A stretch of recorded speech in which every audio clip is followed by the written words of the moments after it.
윤석열 전 대통령의 내란 우두머리 혐의 재판은 약 1년 전 공수처가 수사해 검찰이 기소한 사건이었습니다. 그리고 지난해 3월 내려진 난데없는 구속 취소 결정.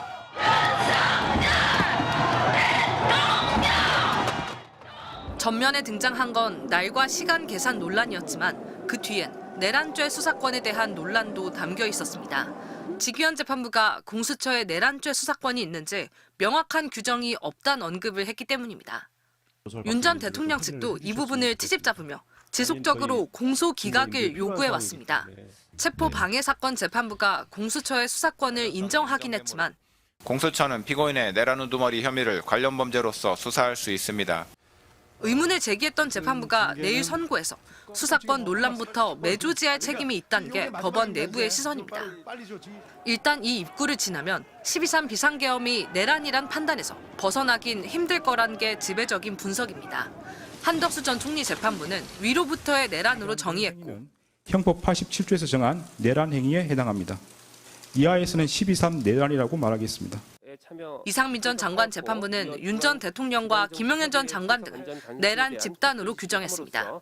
윤석열, 김용현 등의 내란 집단이 내란 행위에 있어 그 중요한 임무에 종사하였다고 판단됩니다. 지기현 재판부도 내란 우두머리 혐의가 유죄라는 판단을 내린다면 다음 단계는 형량입니다. 윤 전 대통령에 대해선 사형이 구형돼 있고 김 전 장관에겐 무기징역, 노상원 전 사령관에겐 징역 30년, 조지호 전 경찰청장에겐 20년이 구형돼 있습니다. 내란 사태 주동자들을 상대로 1년 넘게 심리를 해온 가장 핵심이 되는 재판이기에 이번 1심 선고는 한동안 12.3 비상계엄의 사실관계와 이에 대한 법적 판단, 그리고 형량의 기준이 될 수밖에 없습니다. 지기현 재판부가 지금까지의 논란과 의심을 떨쳐낼 수 있을지 주목됩니다. MBC 뉴스 유서연입니다. 체포영장 집행과 구속 취소, 재구속과 재판 출석 거부, 우여곡절 끝에 12.3 내란의 우두머리 혐의로 구속 기소된 윤석열 전 대통령에 대한 1심 선고가 오늘 오후 내려집니다. 계엄 선포 443일 만, 재판에 넘겨진 지는 389일 만입니다. 내란 특검은 윤 전 대통령을 권력을 독점할 목적으로 내란을 모의하고 실행한 우두머리로 규정하고 사형을 구형했습니다. 전두환, 노태우 세력에 의한 단죄보다 더 엄정하게 단죄함으로써 대한민국이 형사사법 시스템을 통해 스스로 헌정 질서를 수호할 수 있음을 보여주어야 할 것입니다. 계엄 선포 당시 계엄군의 국회 침탈과 선관위 점거, 정치인 체포조 운용과 언론사 단전 단수 시도 등 일련의 행위의 정점에 윤 전 대통령이 있다는 겁니다.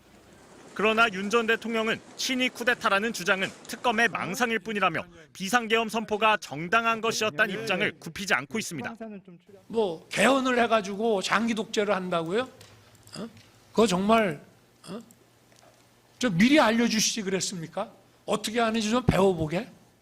양측 주장에 대한 1심 선고는 오늘 오후 3시 서울중앙지법 417호에서 시작됩니다. 피고인은 우두머리 윤 전 대통령과 김용현 전 국방부 장관, 노상원 전 정보사령관, 조지호 전 경찰청장 등 중요 임무 종사 혐의자까지 모두 8명. 선고문을 읽는 데만도 상당한 시간이 걸릴 것으로 예상되는데 지기현 재판장이 개별 혐의에 대한 판단과 양형 이유, 각 피고인에 대한 주문을 낭독하는 장면은 모두 실시간으로 중계됩니다. MBC 뉴스 송정훈입니다. 그의 모습을 다시 보는 것이 힘들다. 지겨움을 느낀다는 이들도 있습니다. 그러나 피고인 윤석열은 심판받지 않았으며 스스로 잘못했다고 말하지 않았습니다. 피로감은 지난 14달이 길어서가 아니라 그가 가져온 공포와 모욕, 분노가 아직 회수되지 않았기 때문입니다. 단죄는 정면으로 응시해 심판하는 일입니다. 대한민국은 사회적 폐습과 불의를 타파하며 자율과 조화를 바탕으로 자유민주적 기본 질서를 더욱 확고히 하여 성장해 왔습니다. 이런 헌법을 유린하고 국민을 위협한 대가를 직시하게 해 그의 고개를 떨구어야 할 것입니다. 그의 죄와 처벌의 이유를 엄중히 명명해 역사의 지표로 고정해야 할 것입니다. 피고인은 내란을 정당화하며 분열과 편가름을 기술로 썼습니다. 그의 선동에 호응한 세력들이 민주주의를 파괴하는 데 동원됐습니다. 분열을 수단으로 하는 정치는 정치가 아니며 내란을 옹호하는 행위는 민주주의를 겨누는 폭력이라는 선언이 필요합니다. 유불리를 따지며 내란과의 결별을 저울질하는 행위 역시 정치가 될 수 없습니다. 그래야 다른 쪽 자리에 내란의 반사 이익에 기대는 나태한 정치도 있을 수 없습니다. 내란이 논란이 아니라 반성과 성찰, 심판의 대상으로 규정되는 것. 단죄는 이제 끊어내는 것이어야 합니다. 대한민국이 내란의 중력에 붙들려 있을 수만은 없습니다. 그래서 단죄는 앞으로 나아가기 위해서 더욱 절실합니다. 광장은 혐오와 차별의 무대여서는 안 됩니다. 수치심을 잊은 독선이 활개칠 수 없어야 합니다. 정치는 내란 공방에 갇히지 않고 정책과 대안으로 평가받고 경쟁해야 합니다. 단죄는 지금과 미래의 대한민국에 집중하는 시작이 될 것입니다. 이미 그는 스스로 엄정한 처벌의 당위를 고백했습니다. 그의 죄를 그에게 되돌립니다.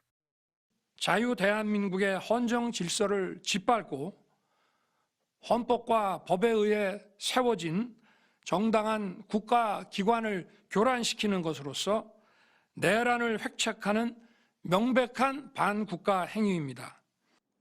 그의 마지막 기여로서 대한민국의 정의를 각인시키게 될 것과 그렇게 선언된 엄정한 정의가 대한민국을 발전된 장으로 내딛게 하기를 촉구합니다.